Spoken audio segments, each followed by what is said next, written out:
know I've mentioned before, Ray and I started in the U.S. Attorney's Office in Washington, D.C. about a week apart. I won't mention the year, particularly since some of my fellow panelists who've been assistant U.S. attorneys came well after we did, except perhaps for Judge Borman here. Thank you, I think. This morning, what we're going to do is we're going to have a conversation. But we're going to try to leave 20 or 25 minutes at the end for questions that any of you may have about any subject, because we know that you don't always get to ask judges questions. It's usually the other way around. So we're going to try to discuss some things that we think you might find interesting from a judge's perspective, and then leave it to you. Let me introduce my colleagues up here. Their bios are in the materials, but just very briefly, I've known all of them for a long time, and I'm very excited about having them with us this morning. So I'll start at the left over here, my friend Paul Borman from the Eastern District of Michigan in Detroit, who's both been an assistant U.S. attorney and was the chief federal public defender in that district. Brian Jackson is the chief judge in the Middle District of Louisiana. Brian was an AUSA, and he was also Associate Deputy Attorney General. Benita Pearson, whom I taught in baby judges school, but she's not a baby judge anymore, who, before she became a judge in the Northern District of Ohio, was an assistant U.S. attorney. Janice Sammartino, to my immediate right here, was right here in San Diego in the Southern District of California, and spent many years as a state judge before she went on the federal bench. Next to Janice, I think I'm going to have trouble seeing this and the way these chairs are set up, is Amy St. Eve.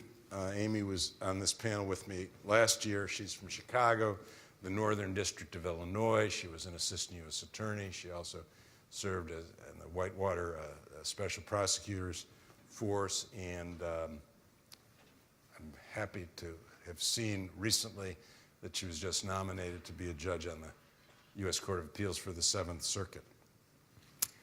And at the far end, my friend Lucy Coe from the Northern District of California, who, like many of us on this panel, was an assistant U.S. attorney earlier in her career. So we're going to have a conversation. We're not going to make speeches. I thought what might be interesting as a starter, though, is this. One of the things I've always thought when I've talked to judges from around the country is we're all called United States District Court judges, but we're doing completely different jobs in a way, depending upon where we sit, big city, small town, big district, the makeup of the caseload. And you ought to know your audience when you come into a courtroom. And just to give you a little perspective on that, from 7 different districts, we thought we'd talk a little bit about what happens and what our caseloads look like and what our courts look like. And why don't we start with Janice, who's actually our host here in San Diego. I'd like to begin by welcoming all of you to the Southern District of California. We're so happy to be here on behalf of all the judges of the Southern District. They can't hear. This isn't on, is it? You're not hearing anything. Is this on now? No. All right, Ray's going to go back to the, Okay, is there any? I don't think you can do anything. I think they have to do something back there. Tell me when this is on, please. Somebody in the back row wave when you can hear me. Is it?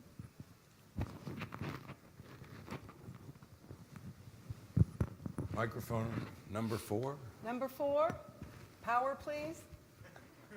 Oh, you heard that. There, you're on. Is it on?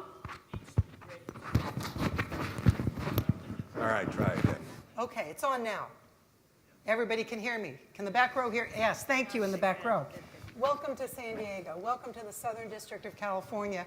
On behalf of all of our judges here, we're so happy that you're here and meeting in San Diego this week. We are just a few blocks from the court I call home, and I have a 2-block area that houses 3 courthouses. The historic Weinberger building, which houses my bankruptcy court, the Schwartz Courthouse, which is a 1970s courthouse, beautifully maintained, and a brand new state-of-the-art Carter Keep Courthouse. In those facilities, we have 13 district judges and 11 magistrate judges. And we have one magistrate who sits way far away in El Centro. You're visiting the third busiest criminal court in the country. And we're the third busiest for the obvious reason that we are next to the busiest land border in the world. And the activities that surround that border, directly across that border and immediate surroundings, is what makes up our caseload. So it won't surprise any of you to know that my caseload is 2/3 criminal and 1/3 civil. Now, the civil caseload is an interesting one. I've got MDL cases. I've got a lot of patent cases. We're part of a pilot project, and our court was the 8th busiest, and I was the 8th busiest judge in the nation on patent cases in 2016. So we're excited about the civil caseload that we carry, and it takes up a lot of our time. On the criminal side, our numbers from 2016 to 2017 have gone up almost 50%. And so that's an interesting statistic. The numbers continue to rise as we monitor 2018. In preparing for this conference, I asked to see some statistics about what were our white-collar percentages out of that criminal caseload, and I was told it was 7%. But you have to look at those statistics carefully, because that 7% statistic includes something that I don't consider white-collar, and I don't think you do either, and that is passport fraud. So I backed that number out, and that's almost 50%. So I'm down to between 3 and 4% of my criminal caseload is your cases. Now, you're competing for an ever-busy, ever-crunched space in my criminal caseload. But the good news for you is the routine border crimes generally plead out. The routine border crimes, while more are going to trial now for reasons we'll discuss later this morning, your cases are interesting, and the white-collar area does get our attention, and it's a little bit different. So that's a good thing. We're trying several cases a month, probably an equal number of civil and criminal, and I think that mix is a good one. There was a time when we couldn't try any civil cases, but we are. And our juries are demographically representative of our community, and as you might well imagine, there's a large percentage of Hispanics and a large percentage of retired people, because we are an aging military community. And so we have a large component of people who represent that sector, if you will. I think you're going to see in my comments today that I am a little bit differently situated than everybody else, but that's the lot of a border court these days. And the 2 border courts or 3 border courts that are ahead of us caseload-wise are also border courts. Right. So if you want to take a walk, I'm just a few blocks away, and you'll see an interesting campus, as we call it, or complex, of 3 very distinct and different courthouses. And again, welcome. Thank you. So Lucy, how are things different in your neck of California?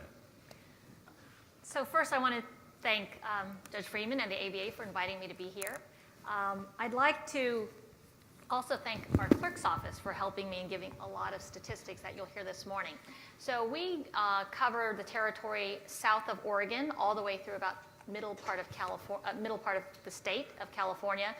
We do not cover Sacramento, but our primary courthouses are Oakland, San Francisco, and San Jose. And unlike our San Diego colleagues, our caseload is primarily civil. So my criminal caseload is only about 7 to 16% of my total docket. And I wanted to give you some numbers. So our district has about 8 million people. We have 14 active district judges, 5 senior district judges, and 12 magistrate judges. So in a given 12-month period, my total caseload would be between the low of 584, the high of 941. So the average between 2011 and 2017 was 725 cases in a 12-month period. And as I said, of that, the vast majority is civil. And so the civil numbers vary from as low as 493 up to 875. The average for me from 2011 to 2017 was about 640 civil cases in a 12-month period. The criminal is much lower. It can go as low as 60, as high as 110. And the average for 2011 and 2017 was about 85 criminal cases per year. So in a given year, a 12-month period, I'll have 4 to 5 trials. Only about a third will be criminal.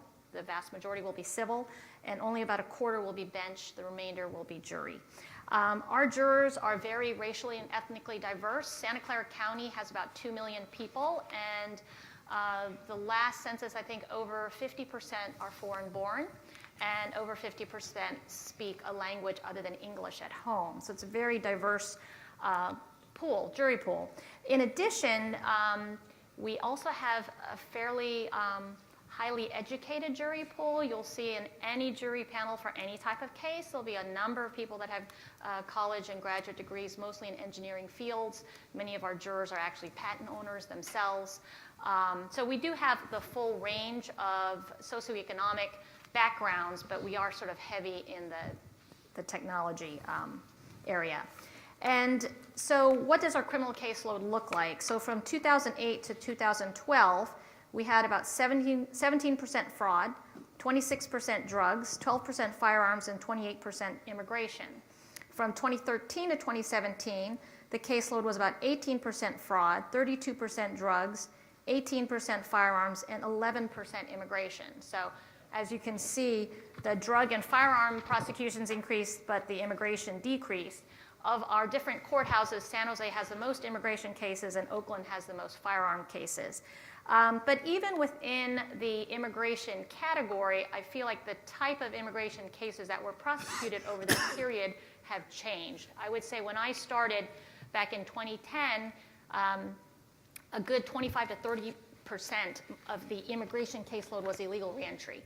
I would say in the last few years, more of that has become passport fraud, as my colleague said, but also many more sort of conspiracy cases against companies that are processing H-1B visas and investor visas. So even though it's called an immigration category case, it can certainly be a fraud case within that category. Some of these we can talk about later why this is the case. Some of this is personnel changes as well, which we can discuss. I would say the median time to trial in a criminal case in our district from 2013 to 2017 averaged at about 17.6 months. It went as low as 14 months in 2014, 2015, and up to almost 24 months in 2017. And obviously, the more complicated white-collar cases will probably take much longer than that to get to trial. So thank you. Thank you. Why don't we turn to the Midwest, to Detroit and Cleveland and Chicago? Paul? Okay, we have 15 active judges, 1 vacancy. We have 7 senior judges. We're a border district also with Canada. We have a lot of illegal reentry cases. Numerically on the docket, they tend not to be time consuming. It's usually a plea without any issues. But in terms of white collar, we have a significant number of white collar crime cases with auto industry issues, automobile industry issues with regard to, there's a lot of parts in a car. We have MDL relating to different auto parts, and it's been bringing in a lot of lawyers from all over the country in terms of settling or resolving those cases. And we also have criminal cases in those areas. We have a lot of violent crime cases, and we also have issues, some capital eligible cases, death penalty. So we have busy docket. We tend to have, I know I have probably 3 or 4 trials a year, no bench trials that I know of, although someone is about to give Judge Cohn a bench trial in a criminal case, he thinks, which is unusual. But for the most part, he's 93 and he's got it all every day. He's a wonderful colleague. But we do keep busy, and we have just a fair number of trials. We have check with Detroit lawyers. You'll find out more about the judges in Detroit. But we have manageable numbers. Our civil caseload's probably around 200. Our criminal caseload isn't that heavy. But when we do we're getting a lot of gang indictments, which means long trials, because a lot of these individuals have been through the state court 3 or 4 times, and they've gotten probation and then they get here with 3 or 4 convictions, and they're looking at 20, 30-year sentences, and they say, even though they're in their 30s, they say, I'll be an old man by the time I'm out, so I might as well roll the dice, and they're doing more and more trials. And so that is also impacting the availability of judges. But I think we have a collegial bench, we have interesting cases, and it's good to be there. Anita. Thank you, Paul, Judge Friedman, for inviting me, and also for admitting that you were my mentor judge, accepting some of the fault or blame that may come with that. And you may know I was recently a mentor judge, so I appreciate all you've done. Well, I hail from a hamlet known as Youngstown, Ohio. Some of you may have heard of it. It's within the Northern District of Ohio. Northern District of Ohio has 4 courthouses. Cleveland is the mothership. Northern District of Ohio then goes west and abuts Judge Borman's district by the Toledo Courthouse. There's one south of Cleveland in Akron. LeBron James's home. Some of you will know it for that reason, if nothing else. And then east, in fact, I'm equidistant in Youngstown between Pittsburgh, Pennsylvania, and Cleveland, Ohio. I mean, my neighbors all shop in Pennsylvania. I still go to Cleveland just because I was born and raised there. Our numbers are real similar to the ones you heard Judge Borman speak about. Average civil caseload per judge is about 200. 240 is about the highest, and that's excluding the 2 or 3 with MDL cases. Criminal matters only strain to about 40. Unfortunately, though, the number of defendants has increased dramatically, multi-defendant cases, especially drug, but also some of the white-collar case number of defendants has increased. My biggest number of defendants at the moment is 22, and it is a big heroin conspiracy case. That won't surprise you. In terms of number of judges, there are 10 district judges throughout the district, only one of whom is senior. We had 2 others who took full retirement, and unfortunately one passed away soon after that. And we also have 7 magistrate judges that helps us to manage the district's work. One piece that may be of interest regarding the jury from which I am able to pull in the Youngstown area, 3 counties, one of which is primarily rural, one of which is primarily urban, and the other is a combination of both. So it's been interesting to try both criminal cases, whether it's drug or white collar, or a civil case, to a panel of persons. Unlike Judge Coe, most of my jurors are service providers. Sometimes that service is just labor. Many are first-time college graduates, or maybe has a child that's gone to college for the first time. And almost one juror on each panel can tell you what a squirrel tastes like. So the attorneys really have to get to know. They tell me it's chicken. I don't know. But you're trying a case to a different sector of our population. They're hardworking, and I think by the end of the selection process, we selected a good panel. But it's really important to know to whom you will be presenting your evidence. Thank you. Amy, what about Chicago?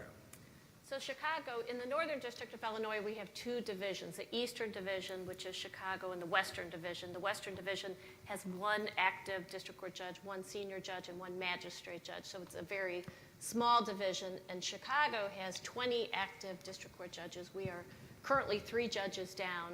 We have a very active senior bench with 7 senior judges and 10 magistrate judges. Our civil caseload is much higher than our criminal caseload. Each judge, on average, gets somewhere between 5 and 10 new civil cases a week.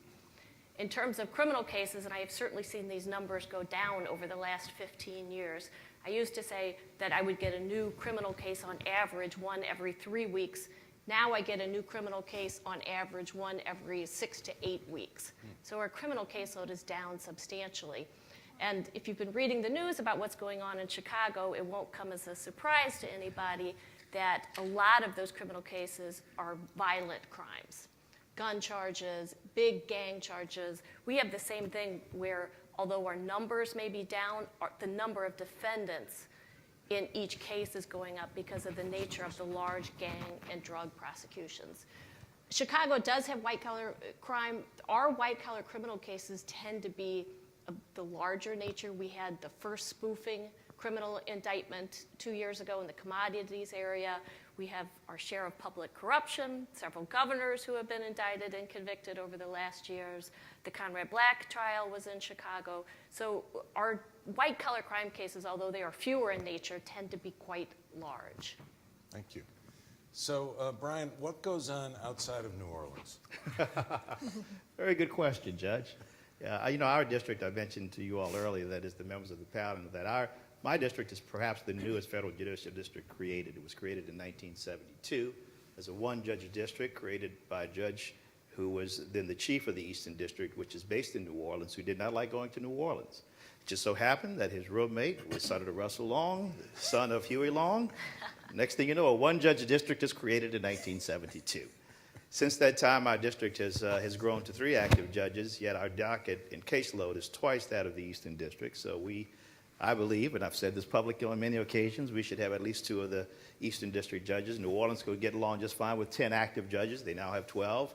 Nonetheless, our docket, again, that is about the national average in terms of our civil cases. You should know that the national average for civil cases per judge nationwide is about 460 civil cases. That's again, the average, and that's pretty much where we are in my district. In terms of our criminal cases, we have between, I'd say, 50, 60, sometimes 70 criminal cases. Now, in terms of the types of criminal cases we received, believe it or not, some people believe there is corruption in Louisiana. And so there is a growing presence of FBI public corruption agents in my district that has resulted in some prosecutions. But as is the case so often and elsewhere in the United States, our U.S. Attorney's Office and the federal investigative resources are really being devoted to violent crime. So we're getting a lot of violent crime cases as well, which creates real issues for us. Because we're in the state capital of Louisiana, we get a lot of constitutional challenges out of legislation passed by the legislature. Prisoner cases. Angola, the nation's largest prison, is in our district. So we have a lot of challenges, not necessarily resource constraints, but in a nutshell, that's a description of the demographics and size and caseload of our district. Thank you. Well, in Washington, D.C., your nation's capital, we have 15 active judges on the district court allotted to us. All of those positions but one are filled at the moment, and a number of senior judges. We're the only district where all the district judges and all the circuit judges work in the same building. Makes for very interesting discussion or emotions at lunch, particularly after you've gotten reversed that morning and he's sitting right next to you, she's sitting right next to you.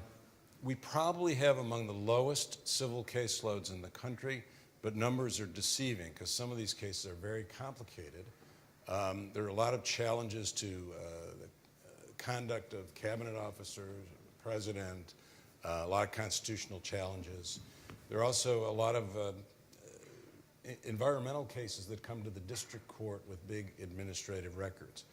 At one time we had 40 or 45% of all the Freedom of Information Act cases in the country because we're the nation's capital. And we also had a huge number of employment discrimination cases because the largest employer is the government, and therefore we get these kinds of cases. On the criminal side, let me just say one brief thing about juries. When Ray and Roger and others in this room started in the U.S. Attorney's Office, probably 85% of the jurors were African Americans. That's no longer true, in part because the city is now about 50% white. We have a lot of Hispanics on the jury and a lot of white people on the jury, and maybe half the jury is black now.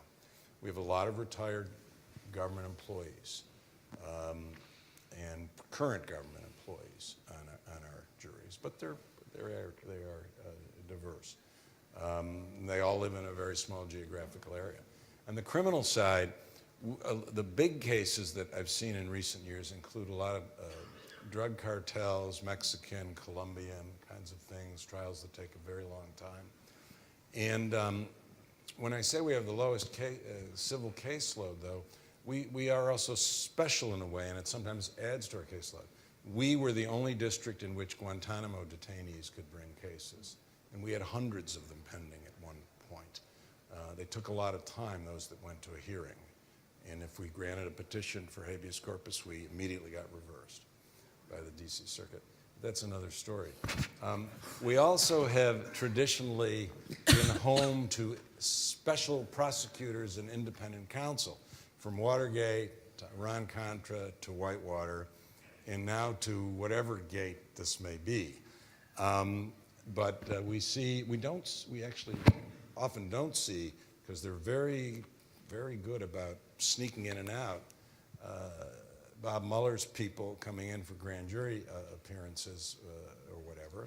And when there are cameras surrounding the courthouse in the morning, you know that my colleague, Judge Jackson, is having a status conference on the Manafort case or the Gates case, or that Judge Sullivan's having something going on in the General Flynn case, or perhaps something else that none of us knows about yet.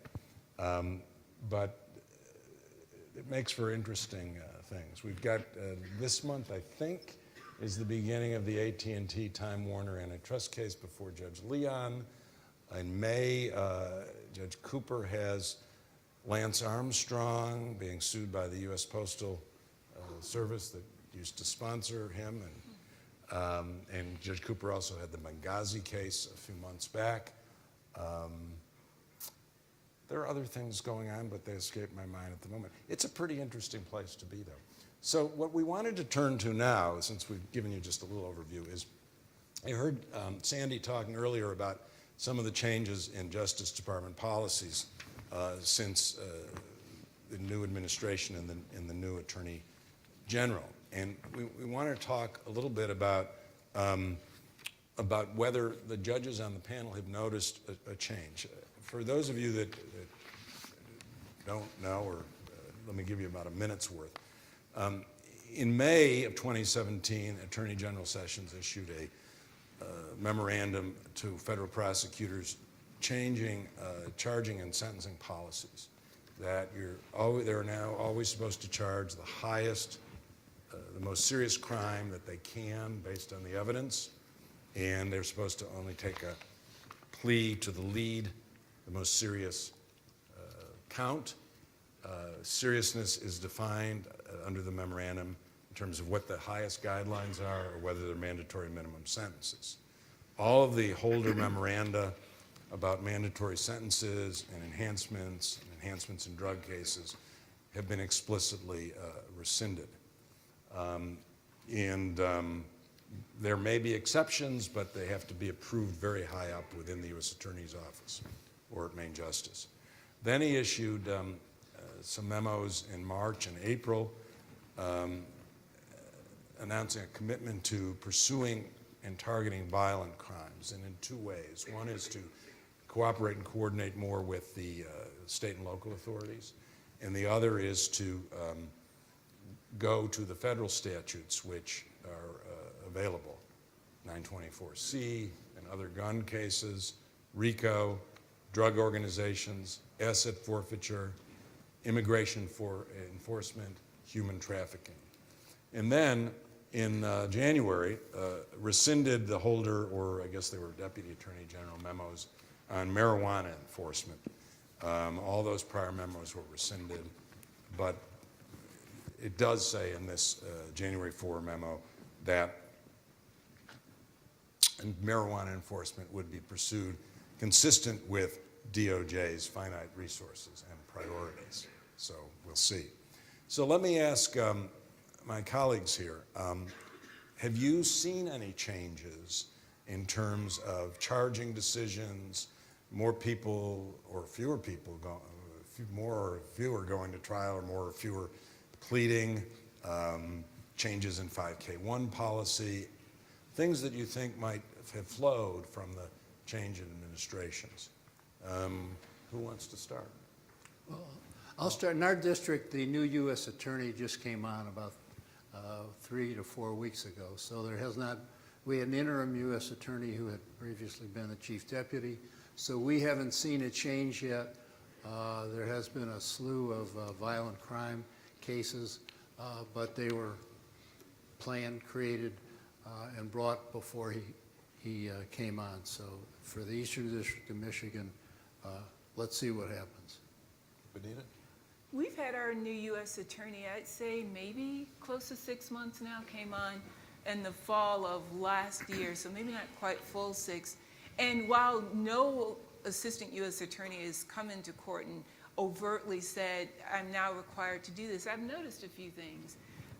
First of all, there are quite a few mandatory minimum cases, but almost in equal number to those, there have been forbearances filed. You might know that an 851 enhancement has to be filed to notify a defendant of the opportunity for certain enhancements. So what I'm seeing is the office is at least acknowledging you could serve a longer mandatory sentence, but we've considered it, and for whatever reasons, probably stored in a memo, we're forbearing asking the court to do that. And that's been significant. I've also had, this happened just recently, and it was a little odd, and again, no one said it's due to new memos, but my sense is it does flow from, and that's the amount of 5K being offered. I was in AUSA for a little over 8 years, and I knew when I had somebody who was willing to put his or himself on the line, testify, perhaps risk danger to oneself or family, you got a pretty high number. You got at least a 6-level 5K motion. Well, this defendant is going to do that and is only getting a 3-level motion. So I think with my variance authority, I can make up the difference if the record bears out. But I've noticed those two things. Anybody over here, Amy? I could tell when the policy was about to be implemented in Chicago because there was a week or two period right before where I had a lot of defendants in drug charges come in and plead guilty. And then the week or two after, I got a lot of superseding indictments on drug cases where they charged in the superseding indictment the mandatory minimums. And I am seeing more drug indictments now that include the mandatory minimums that I hadn't seen for a couple of years. And I could say the same thing in our district.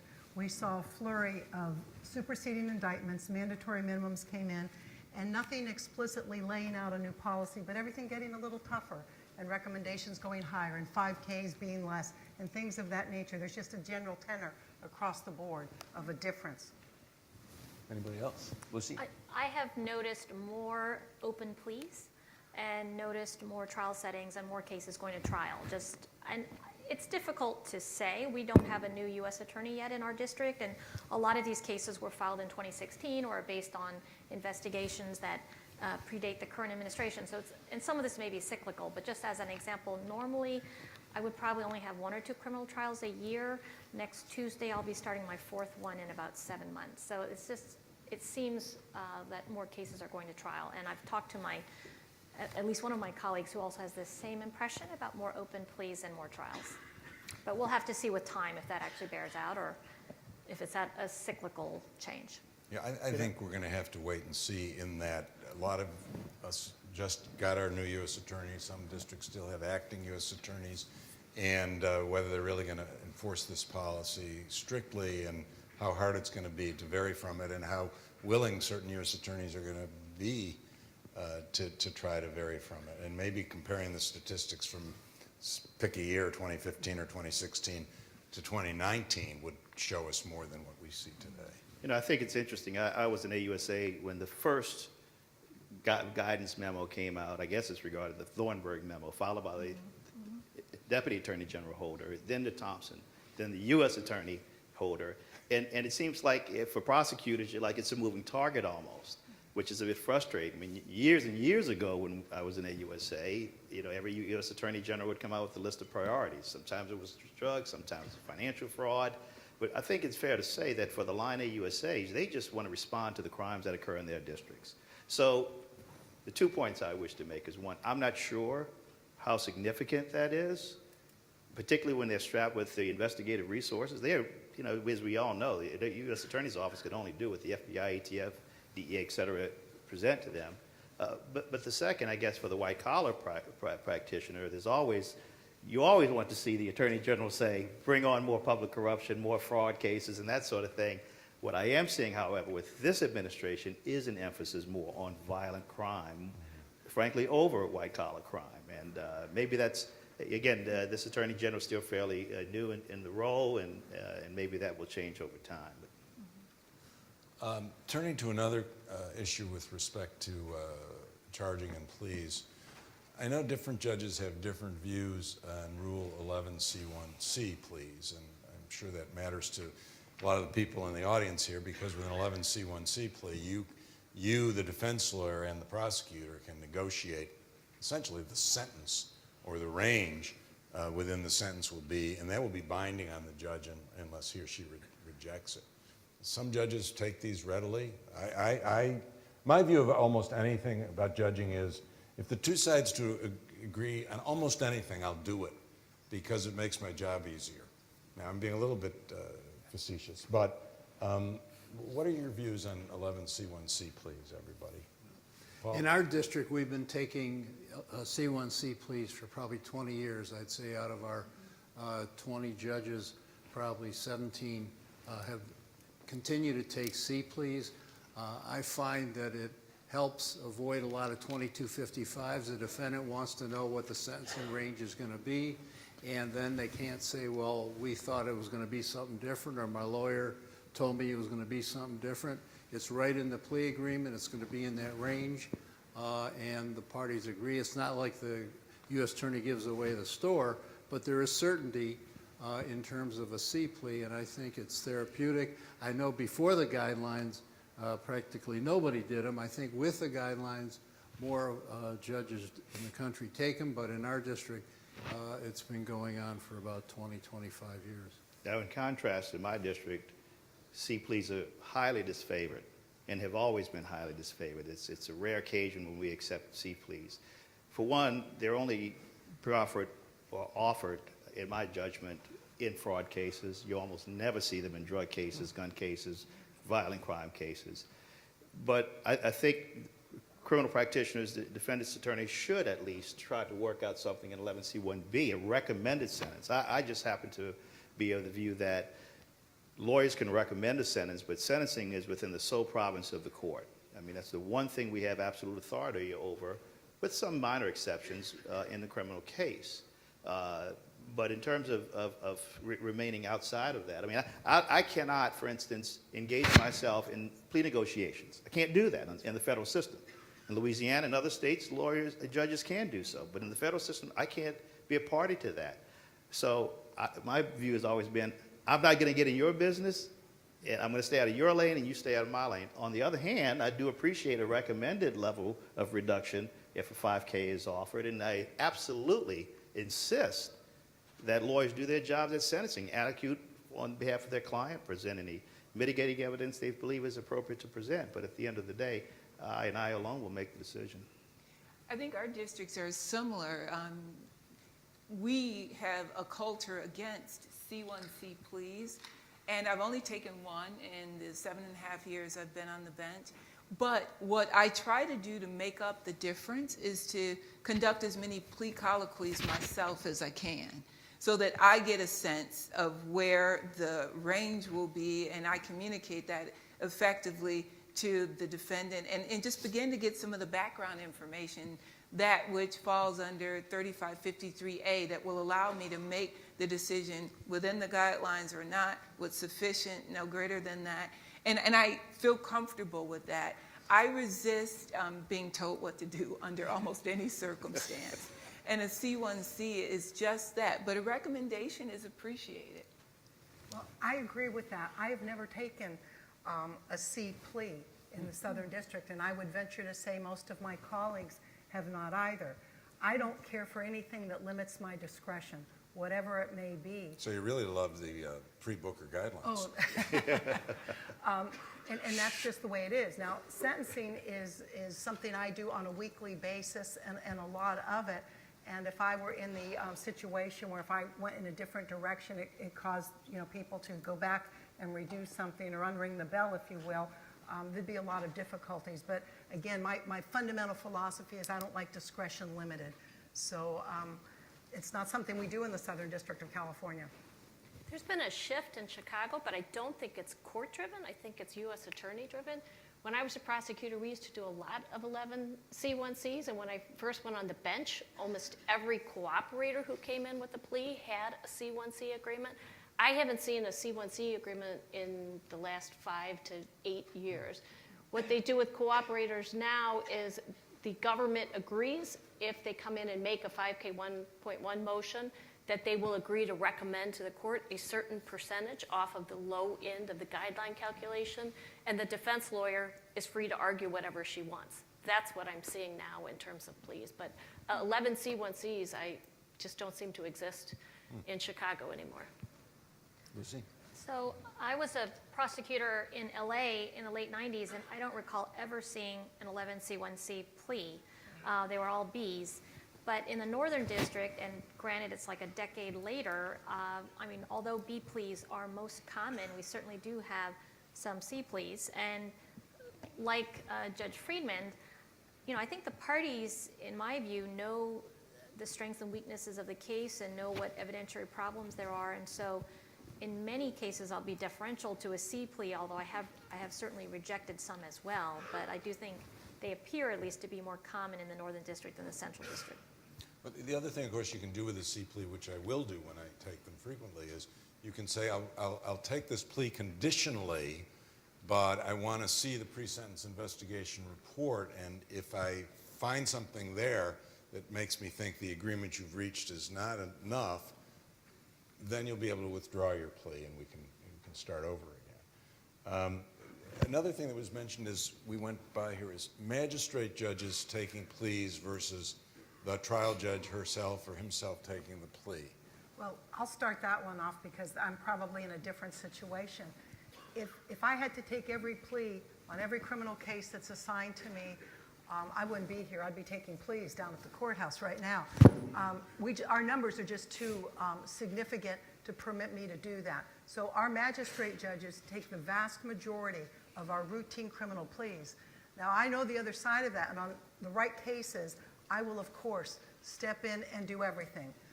It's good to see that defendant early on. It's good to see what things are going on and to get a sense of the case long before I do the sentencing. But our sheer numbers are such that that's not doable. I have a criminal calendar every Friday, and I sentence more people in a month than many district judges do in a half a year or longer when you look at some of the very rural areas of our country. So the workload at a border court just doesn't permit us to do it all. And so it's only a select few. But if you had a major fraud case come in and you had a white-collar case, I'll embrace it and do the whole thing because I think that's important, but I can only do that on certain exceptional cases or by request. On a Friday calendar, if somebody's coming in to do a motion or something else, and I say, by the by, you know, my client would like to plead straight up today, I'm happy to take that plea. So I don't turn people away.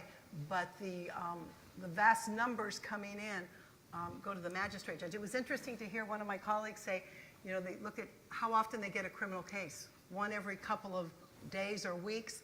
It's a matter of how many do I get in any single day. That's how quickly they're coming in the Southern District. So Judge Sammartino will take your plea if you plead straight up, so you'll take that. That's my state background coming back. You know, we don't say that on the federal side. I don't know what your terminology is, but we used to plead straight up on the state court.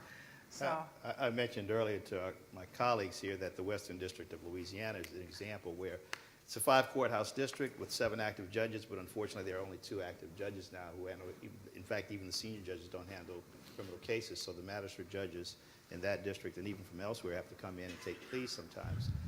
You as defense lawyers know then what you have to do. It does create, even for judges in those districts, a bit of a challenge because then I think you are obligated to, not necessarily to conduct a mini trial, but that's where you are, because as we discussed earlier, and I'm sure some of my colleagues will mention this, it's important to judges to see a defendant at almost every stage as possible of the criminal proceedings. And if you're left to see a defendant only once, and that's at sentencing, that means that you, as the criminal defense lawyer, for those of you here who are criminal defense, most are, you know, you then have a lot more work to do. You are the ones that have to now bring in all, perhaps witnesses, perhaps even an expert, but certainly even present a package to the sentencing judge about your client that provides the kind of information that will benefit your client. I think the judge must take the plea unless you're stuck in like a border district where there's hundreds coming in. This is the most important thing we do in terms of sentencing. The plea is really when you have a chance to see the client. Sentencing, most come in, I'm sorry, I didn't have this, the challenge, the family's there and all this. But at the plea, you see if the person is really pleading and whether they're wiggling or whether they're being straight up. You look at them, they look at you. I think they have a right to have the judge spend that amount of time with them. When you plead in front of a magistrate, then it's like an R&R to the judge. That person can still withdraw the plea before the judge accepts it. It's a slippery slope. So except, in a situation like Judge San Martino talked about, I think it's really incumbent on judges to take the pleas, to see the defendant at the time of the plea, to see how the plea goes down, and to maintain that relationship with the defendant before you get to the sentencing.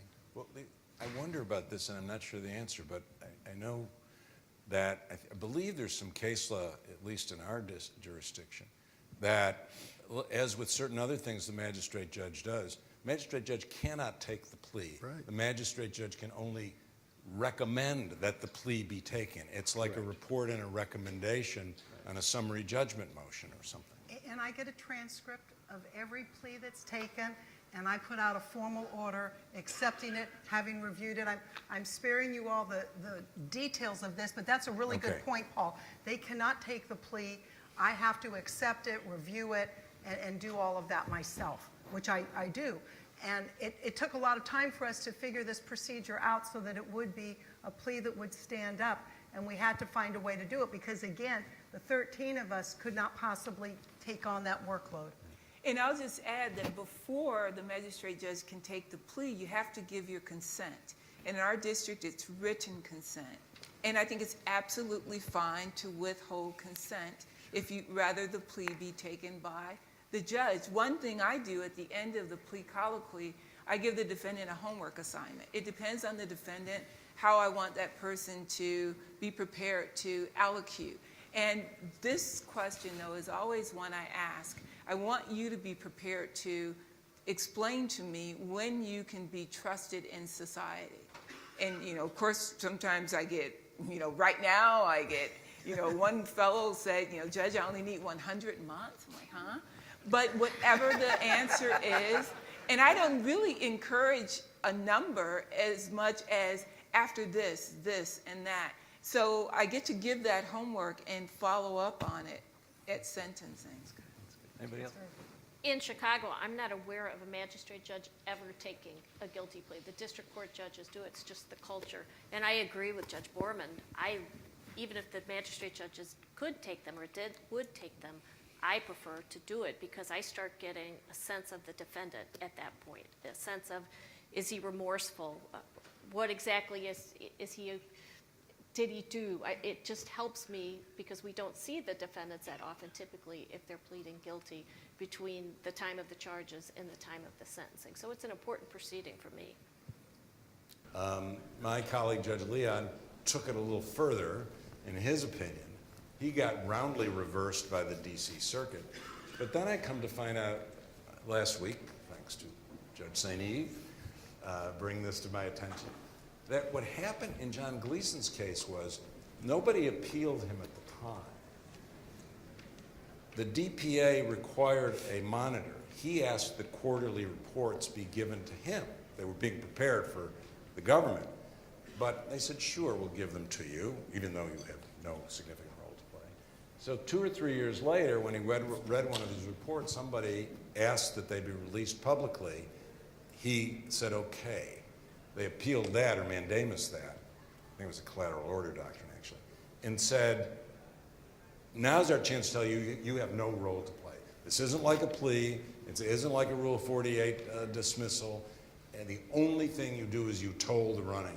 Judges have no role to play. So, should you have an interest in this, read The Second Circuit's opinion at 863 Fed 3rd 125, which is not in your materials, disregard Judge Gleason's case, which is in your materials, and read the DC Circuit's case decision in Fokker Airlines, which is in your materials. So I think that's all we're going to say about it, because I was going to ask, what is the proper role for the judge? And we've now been told by 2 circuits, none. But one of the things that this discussion among us led us to was something that I think is kind of interesting, that has to do with a diversion program that may exist in several districts, but it is kind of robust in Northern District of Illinois, and Judge St. Eve's going to tell us a little bit about it. So we have a fairly new court in Chicago that's called the SOAR Court, Sentencing Options That Achieve Results. It's an alternative to sentencing court that was created in the fall of 2016. And I'm on it, Magistrate Judge Rowland is on it. We have 2 federal defenders, 2 assistant U.S. attorneys, and 2 pretrial services officers. We currently have 14 defendants in the program. Our pretrial services office selects the individuals to participate in the program. The judges, we don't play any role in it.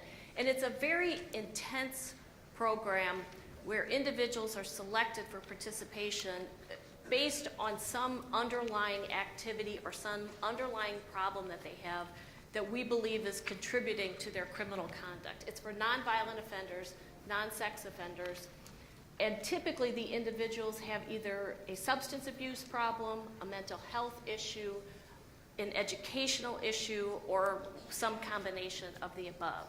And the program it's very intensive, and it's designed to treat whatever the underlying issue is. So the individual defendants have to meet with or talk to their pretrial services officers a couple of times a week. We hold court twice a month with all of the defendants in the program and all of the participants, where they come to court for 1 to 2 hours twice a month. The studies have shown that the hands-on participation of judges is very effective with the individuals and very effective in getting them to change their behavior. If an individual successfully completes the program, which is an 18 to 24-month program, that individual is guaranteed no jail time. To participate in the program, they have to plead guilty and sign an agreement. So they have pled guilty to a felony offense. They know all of the requirements of the program. If they violate their conditions throughout the participation of the program, we can sanction them, and sanctions can vary from a week in jail to writing an essay to some other treatment. The sanctions vary dramatically depending on what the underlying violation is. We have our first group of 5 defendants who are graduating in May. They also have the option, and this is strictly up to the U.S. Attorney's Office. The judges don't have any say in this. They have the opportunity for the U.S. Attorney's Office either to drop their felony charge to a misdemeanor or to drop the charges altogether if they successfully complete the program. The 5 individuals who are going to graduate in May, I don't know what the outcome is going to be. The government hasn't indicated yet. But at a minimum, those 5 who are graduating will have their criminal charges dropped.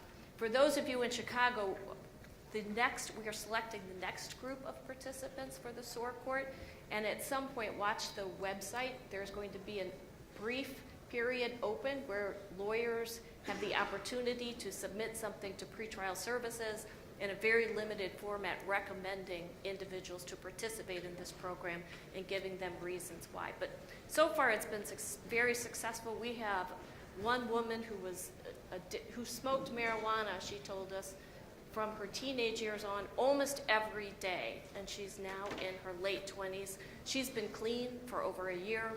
We've had 2 individuals who have obtained their GED. So we've had a lot of success with the program, and I'm looking forward to seeing long-term. That will be the real test here. 5 years from now, what are these individuals doing, and are they back in the criminal justice system? And the hope is no. And have you had experience with white-collar defendants or economic crime defendants? Yes, in the group of 14, we have at least one with a financial crime.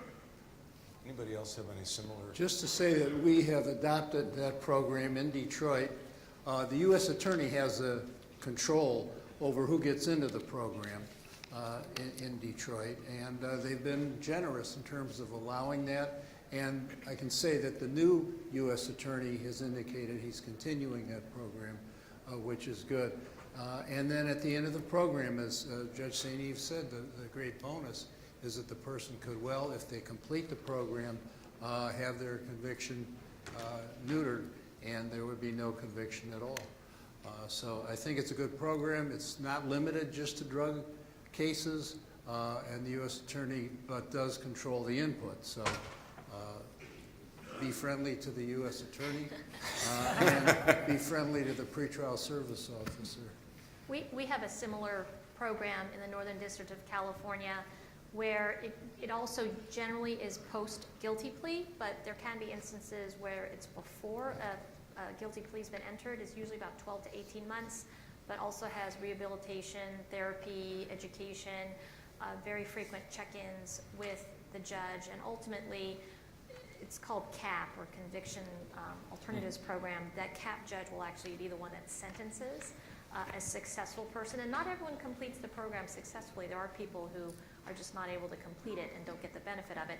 There's no guaranteed sentence, it sounds like, as in Chicago, but generally the understanding is if you complete it, you will receive some benefit, either in terms of a lessening of your sentence, or maybe some counts will be dropped. Thanks. So we're going to talk a little bit about sentencing, and because I know lawyers like to hear what judges think about sentencing, how we approach it and what we do. And I'm mindful that there's a separate panel this afternoon on sentencing, and my Chief Judge, Judge Howell, and our friend Judge Breyer have asked us not to step on their show. But I would like to open this discussion by asking my colleagues up here how they, as a judge, prepare for sentencing. What do they do? Whether their practices have changed as they become more experienced, and what do they expect from lawyers, and what do they find wanting in lawyers or good in lawyers?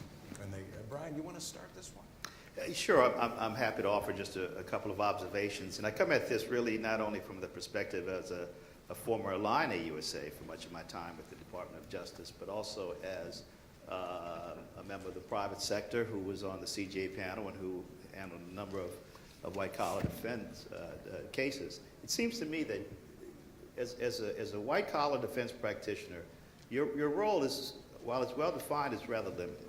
I mean, the first order of business is to try to prevent the filing of charges against your client in the first place. If that fails, then you go through all the often voluminous discovery that's dumped on you by the government, and then you try to negotiate to the extent you can negotiate, because in many districts you really can't negotiate much in the way of a favorable or plea agreement with favorable terms. And so very often you have to try your case at the point of sentencing before the person that truly, at the end of the day, with respect to the thing that will count to your client is going to count, and that is the sentencing. You know, the sentencing hearing is really where you're going to make your money. All of you understand that, but not all of you understand the full range of things you ought to and should be doing at the sentencing hearing. And that's one of the things that several of us have talked about, or will talk about right now. First and foremost, the full investigation of the facts. You know, there's nothing wrong with you, for instance, presenting at the time of sentencing. I like to receive, you know, give me paper, give me video, give me a disc. As my colleagues have already said, it's critical to us who take this very seriously, and we all do, that we know as much about this defendant as possible. Years ago, I had a colleague who was my supervisor in the U.S. Attorney's Office, went on to the magistrate bench, then on to the district, became an Article III judge, and I had lunch with him, and I said, you know, what's the hardest thing about your job? He said, it was sentencing. I said, what are you talking about? You've been doing this criminal law stuff for 20 years. How could it be? But it is truly, I think we would all agree, the most difficult part of our jobs. And it's made even more difficult by criminal defense lawyers that don't allow us to know as much, as Judge Borman said, about these defendants, about your clients. So give us everything you have. Allocute at trial. Let me just back up before I get to that stage. If there is a, you know, 2B1.1 of the guidelines, if there's a dispute over amount of loss or gain, don't be afraid to request the opportunity to put on evidence, even if your client has already pled guilty. I mean, that's critical to our determination. Very often judges like to make an independent assessment of loss or gain. So don't ever be reluctant to ask for the opportunity to do so. And the last thing briefly that I'll say is this, allocution. The one thing that lawyers in my district understand about me is that if a lawyer comes before me at sentencing and says nothing, when I turn to him and I'll ask, counsel, do you have anything to say on behalf of your client? If the lawyer says, oh, no, Judge, I'm fine, I think my client has said it all. In my mind, you're guilty of malpractice. Why are you here? If you're not going to tell me, I don't care if you repeat what you, I don't care if you tell me my client loves his mom. Tell me something favorable about your client at sentencing, because it really is probably the most important phase of involvement in the case for you and for the judges. It's important to us as well. It may not seem that it's important to us, but I can tell you, and I think I speak for all of my colleagues here, it's the one thing that we grapple with when we leave the courthouse. Did we do the right thing? Did we have enough information? And sometimes we ask, why didn't the lawyers present us with more information? Now, we can ask about that at the time of sentencing. We can maybe put the sentencing hearing off after requiring more investigation. But it is very, very important, and I hope that all of you would give a lot of thought to how you prepare for the sentencing hearings. Who's up next? There's not a whole lot to be added to that, because I think most of us would agree. But just make sure that your contribution is meaningful. Have a contribution. Make it meaningful, meaning I have not yet read a letter from a mother that was extremely helpful. I mean, I just haven't. No mom says, my son or daughter should be separated from society for these bad things. But it's always just the same as I've read before. So make a meaningful contribution. And that may just be helping your client prepare what his or her allocution is going to be. When I was a Line USA, I only did white-collar cases. I was an accountant, and somebody got it in his head that I do tax cases well. Well, I probably did, and then I went on to white-collar fraud cases. And by the time sentencing came around, I didn't care. My job was done. I wanted the judge to manage it on his or her own. I'm pretty sure that wasn't as appreciated. But even as a prosecutor, I'd done my bit, I thought. But as defense counsel, you haven't, not even close. You must articulate what it is the judge needs to know in a meaningful way. And if the best you've got is the reverend of the church your client's never been to, or mom, I'd go back and dig deeper. Anybody else? I'm sure everybody else has something they want to say on this. Well, I'll chime in here. As I've already told you, the vast majority of our cases on the criminal side are routine. But for those that aren't, I couldn't agree more with the comment, be meaningful in what you put forward. I prepare for my criminal sentencing calendar all week long because it's such a large calendar. And I read absolutely everything. I even read those letters from moms. They all sound alike and be relevant to me. And when I say be relevant to me, you know the factors that I'm going to consider. So look to those. Don't be so far beyond the range of what's the possible when you come into court as to make your recommendation to me irrelevant. I'll always consider the facts and what I learn about your client because I want a complete picture of your client before I sentence. But if you come in on something and you're well beyond any possible perspective, and I'm not talking about the guideline range here, I'm talking about just so off the charts on either end, and believe me, this happens on big cases, that recommendation becomes meaningless to me.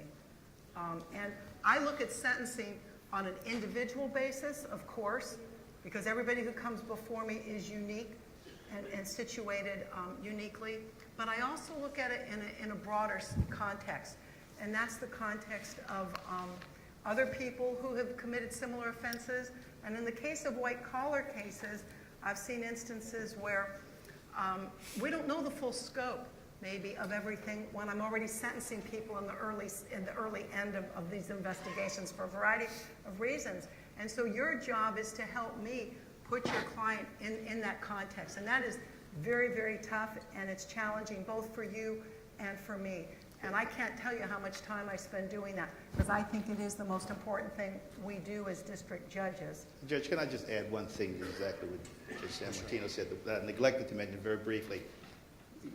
Don't ignore the tremendous opportunity you have to work with the probation officer as well. The probation officer that prepares that PSR has an obligation to include in that PSR, as you all know, any factors that might warrant a variance or a downward departure or an upward departure. So make sure you provide the probation officer with the 3553A factors.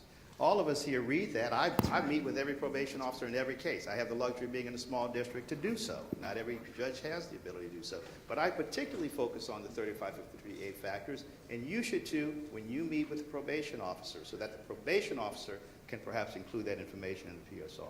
Because probation can be your best friend. Just the other day, usually it's a joint recommendation, sometimes coming in with the defense and the government agreeing. Well, the other day, government was recommending something, but the person presented and said it's a joint recommendation between the defense and the probation. And I thought that was very creative, because they'd worked closely and they felt similarly on those factors, Judge. And I was just probation, unlike what they used to do, Yeah. where they'd always recommend a guideline sentence, I have seen in the last 2 years their probation is now really taking the 3553 factor seriously and recommending, when appropriate, below guideline sentences. So that is an excellent Here's point. what's happened, I think. Before Booker, people who used to be social workers, i.e. probation officers, became guideline calculators. And it's taken them a period of time to get beyond that. It's also taken some lawyers a period of time. How many sentencing memos do we see, half from defense counsel, half of which tells us what the Supreme Court said in Kimbrough and the Supreme Court in Gall, and who cares? We know that. We know that. We don't need that. What we need is, okay, everybody agrees on the guidelines, or if there's a guideline dispute, we're going to talk about loss and some other things in a minute or two. We'll deal with the guideline dispute. But when we get to departures and variances, that's where you can be advocates. Brian's point about probation is really important. In my experience, the prosecutor and or his or her agent spent a lot of time talking to the probation officer. Defense counsel don't or haven't in the past. That's a mistake. The probation office is an arm of the court, and it may differ in different districts. They're supposed to be neutral facilitators, presenting us with the facts as they've found them. And again, maybe it's not as important in the white-collar case, but they visit the defendant at home. They see where he lives. They meet his wife or girlfriend or his mother or his kids. We don't. They tell us about that. If he's employed, they tell us about that. If he's not, they tell us why. And you can add, and they tell us the facts. If 97% of the cases we get are pleas and not trials, the facts have to come from somewhere. It's the statement of agreed upon facts at the plea. It's also what the probation officer puts in, so long as there's a basis for it.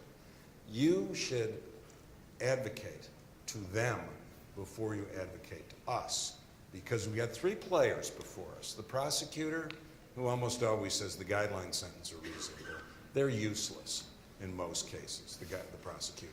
That's an overstatement, but I'm not beyond that. I don't see any prosecutors walking out. There are a few people here. Somebody But they're has not seen it. leaving, Paul. But I think they're under the new guidelines, they're supposed to always say the guideline sentence is reasonable.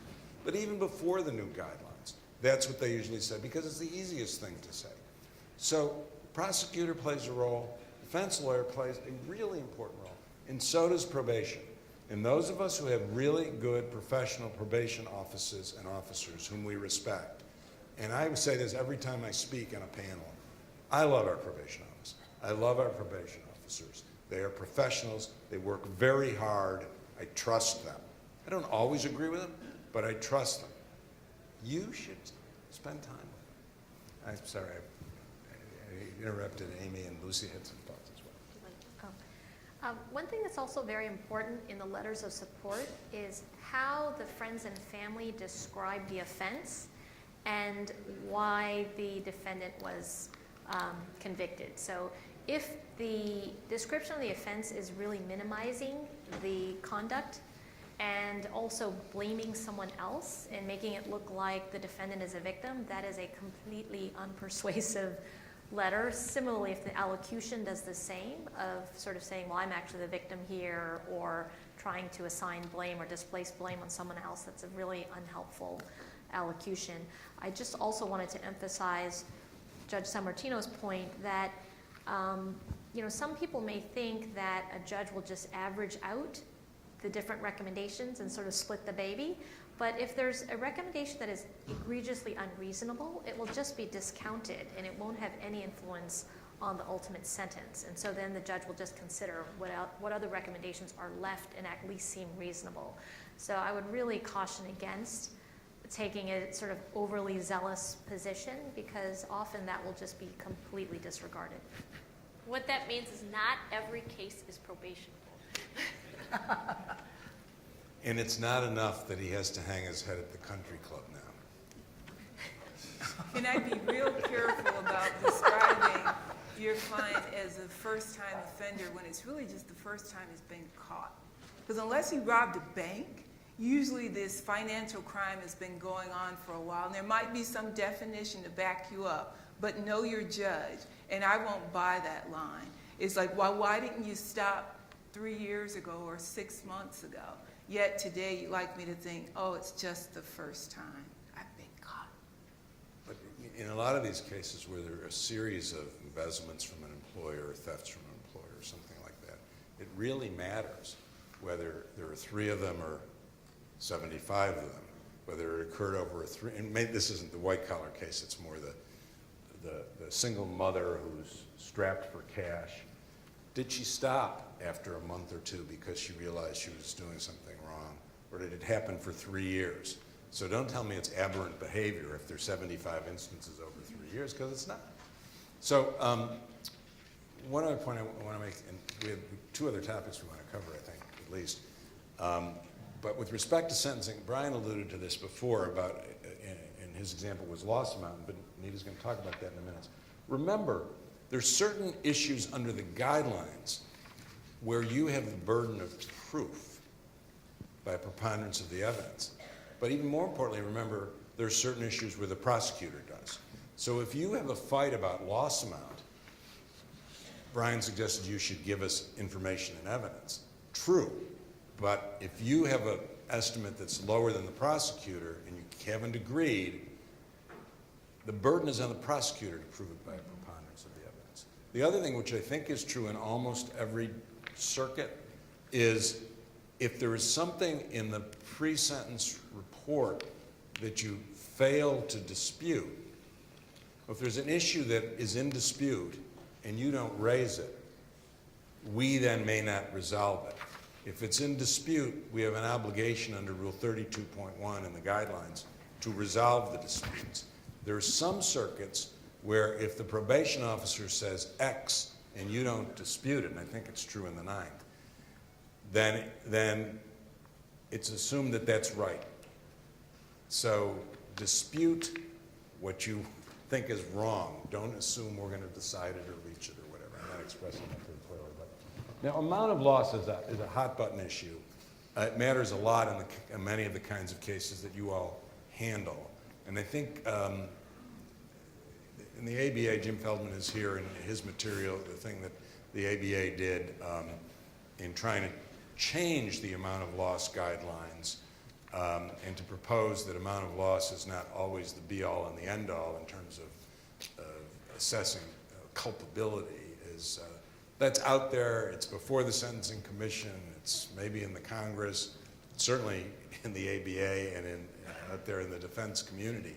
But let me ask the judges how they all approach this and what their views are. Well, there's a recent Third Circuit case, U.S. versus Metro, M-E-T-R-O, came down February 14th, 2018 Westlaw 844823, where Judge Jordan at the Court of Appeals sent a case back. The person pled to a conspiracy, and so the district judge said, well, then everything that happened in the conspiracy we're putting against you. And the Third Circuit said no. The 2015, the sentencing guideline changed the amendments to 1B1.3, and we hold a defendant responsible what's reasonably foreseeable in connection with that criminal activity in the conspiracy. So it's important for defense lawyers to raise that issue Before the court, Judge Jordan wrote an outstanding opinion. I recommend that you read that and use that when your client pleads guilty to a conspiracy, that it doesn't mean that you're pleading to everything. One other thing I want to add, the probation officer meets with the judge. The pre-sentence report has a recommendation to the judge that the probation officer gives with regard to the sentence.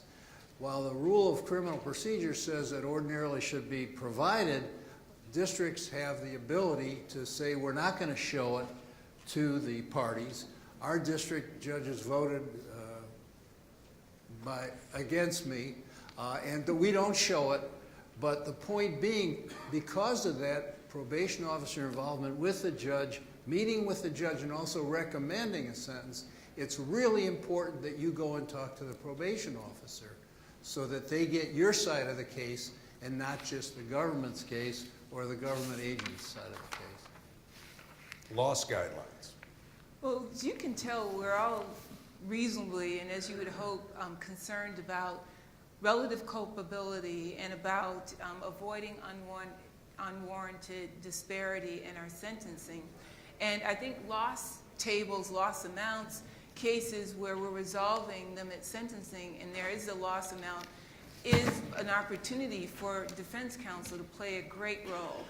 As you know from some of the materials that you've been provided, there's a concern that the amount of loss may have an unwarranted effect on the sentence. Well, I'm a judge that would ask you, well, shouldn't it? Doesn't the quantity of drugs have a warranted effect on the sentence? Doesn't the number of images affect a child pornography sentence? And if your answer is, well, no, not, but even if so, not to this degree, articulate it. Start, like you heard Judge Jackson say, in writing, show up at sentencing and pound it. And in between, when you're talking with your probation officer that's written a report, make objections if you're not able to satisfy the officer to think in line with you. Because I'm not so sure, it's certainly not in every case, that there is the piling on when you start with a base of 7 or 6 and then add on victim-related offenses to the amount generated by the loss table. And I say this even with the manipulation of the table that I think is helpful. It's a start, certainly not an end. There is just, I think now that we only have, maybe 16 levels to consider, that it's far better than it was. But that section of the guidelines alone is not nearly enough for me to create what I believe would be a sufficient, not greater than necessary sentence. But just don't expect that I'm going to agree that it's too much because of those numbers, but I'm open to being informed as to why that might be the case with this particular defendant. So please keep that in mind. Paul, can I go back a second? Judge Borman, what's the rationale for not giving the parties probation sentencing recommendation? The probation officer, first of all, a lot of the judges say they work for me. It's like a law clerk. I don't give my law clerk memoranda to the parties when I'm hearing a case in a civil case. Another is the probation officers say, well, these people, we're going to have contact with probation officers after the sentencing, and it might be injurious to their protection when they find out that this probation officer had said, give them a high sentence and stuff like that. And so the think probation officers, they say they can't be can't be as candid. So the probation officers say, to protect us by not letting them see that we're recommending a higher sentence. So do that to protect us. We're officers of the court, and also because the judges feel it's part of the courts, like a law clerk. And I agree with that 100%. Agree with what? Ever disclose them.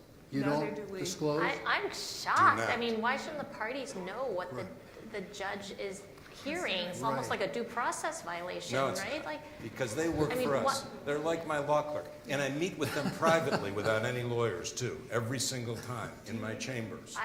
that's why I don't do that. I feel like the parties are entitled to know what I'm hearing. Well, about half my colleagues agree with you, and the rest of us vehemently disagree. And we will never have a vote where I'm overruled, because we will never have a vote because we are almost evenly split. And basically, and I'm sort of surprised at Paul Moore. I'm really kind of shocked because basically what I'm finding is it's a generational thing. So, you know. You mean because I'm old? Yeah. So in our court, you know, Hogan and Lamberth and Friedman, never, ever, ever. And all the people, the generation of Lucy and Anita. No, I'm in agreement with Paul. We're the same know. generation. We want Right. them No, to and I'm vote. in Exactly. disagreement with Paul. That's my point. He said he went against his colleagues' vote, that he Yeah, wanted they the voted disclosure. to not They disclose voted it, to and I not said disclose it. disclose it. I know. I'm agreeing with Paul. Thank you. Disclose That's it. why he's the outlier. You're the I'm outlier. not a liar. Anyway, I understand why the defense bar wants it. The truth is, first of all, the recommendations don't say very much. And secondly, we don't follow them anyway. They don't know what they say, and some of them do say a lot. Well, in the Southern District, the recommendations in the entire PSR report go to the defense side. I never meet with probation separately and independently because it just doesn't feel right. I don't know that it's a due process violation, but I want the defense to see what I'm seeing, and I want them to have an opportunity to object fully and completely to recommendations and factual statements. And in fact, part of the sentencing procedures is to object to what the PSR says and what's been recommended to the court.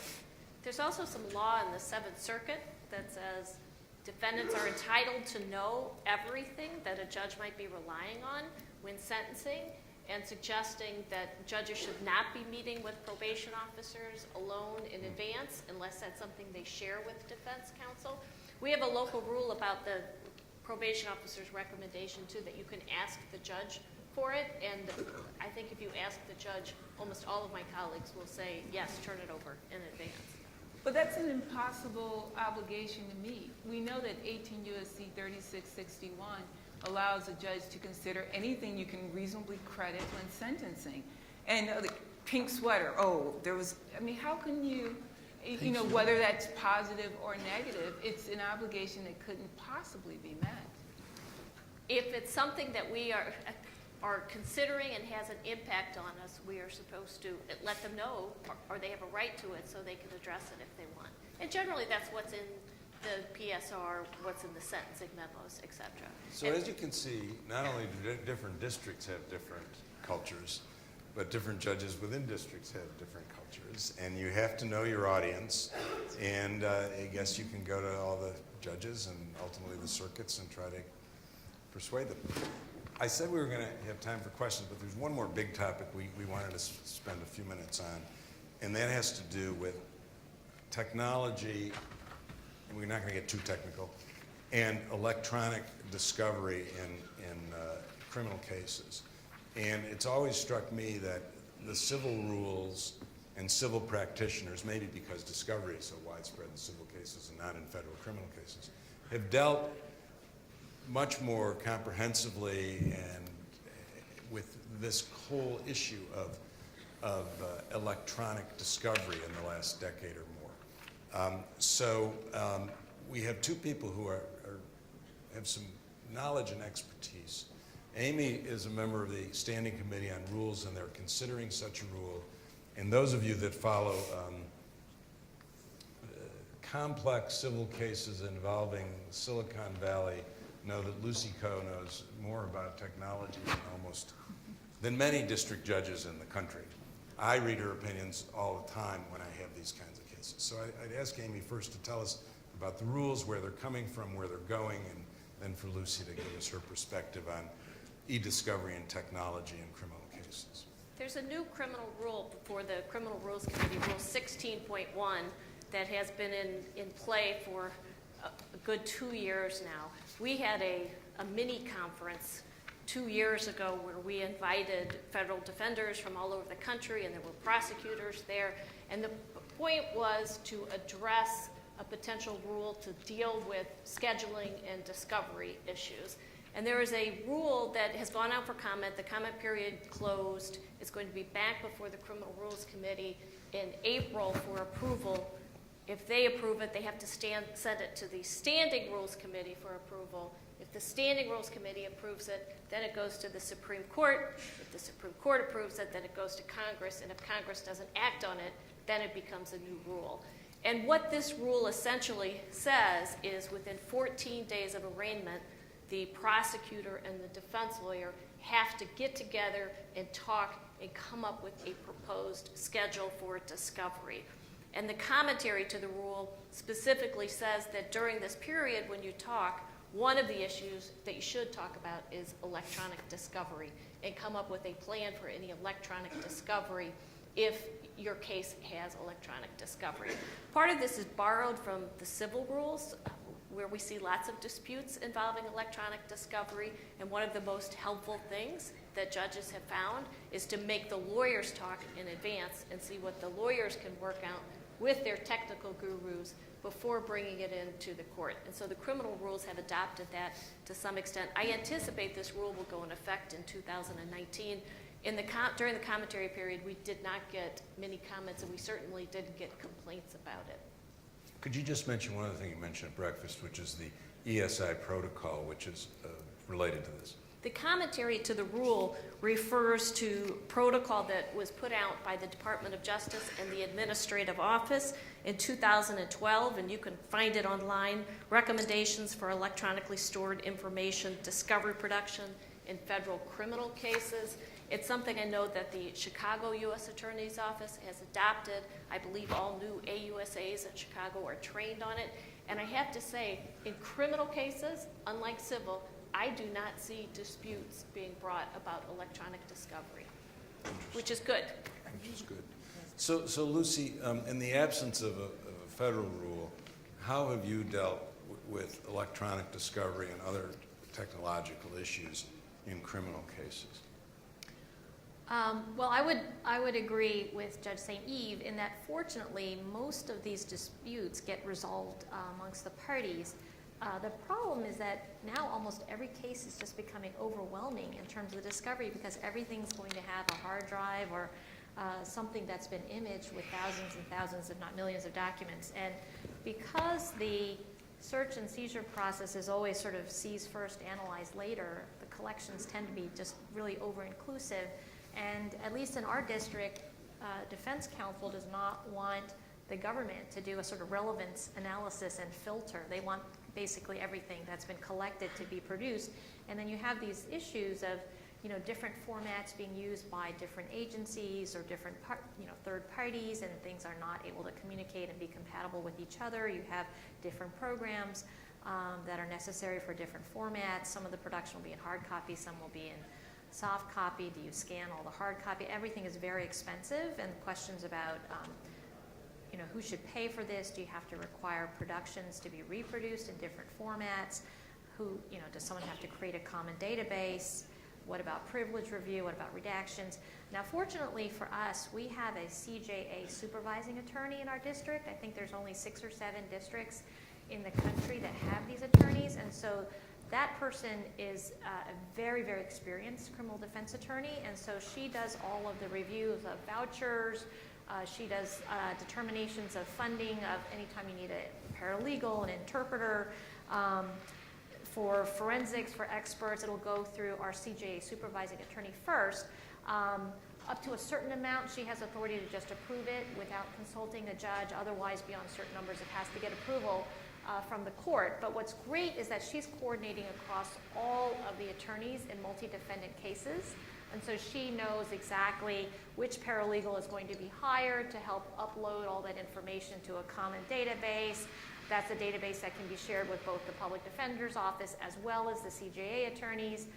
And so that kind of coordination has taken place a lot at the level of the CJA supervising attorney, who's actually having conversations with all of the defense attorneys on the case.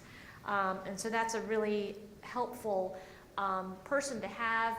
In our case, that person is housed in the clerk's office and is a clerk's office employee. I highly encourage that in every other district. It's so helpful to the judge to have someone who is also not only full-time dedicated to reviewing all these voucher requests and funding requests, but also can impose some uniformity across judges and across cases, since she's the one initially making recommendations to judges and also approving some of them herself.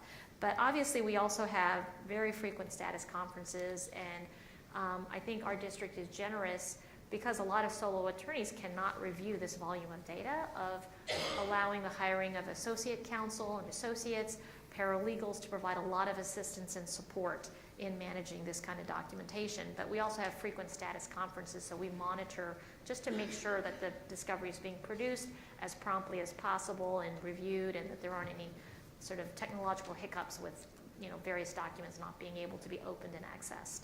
So I don't want to cut our discussion short, but I want to leave time for questions. So one other related thing is the whole question of social media and juries. Jury selection, voir dire, jury deliberations. How have various people dealt with this? Well, it's always very quickly, it's always a challenge for judges to protect prospective jurors, even from the influence of social media. Over the course of the last several years, more and more people, in fact, the great majority of Americans now have some device that allows them to access social media. And of course, our obligation as judges is to make sure that we have fair and impartial jurors, and part of that is to make sure that jurors understand that they are not supposed to make themselves open to outside influences.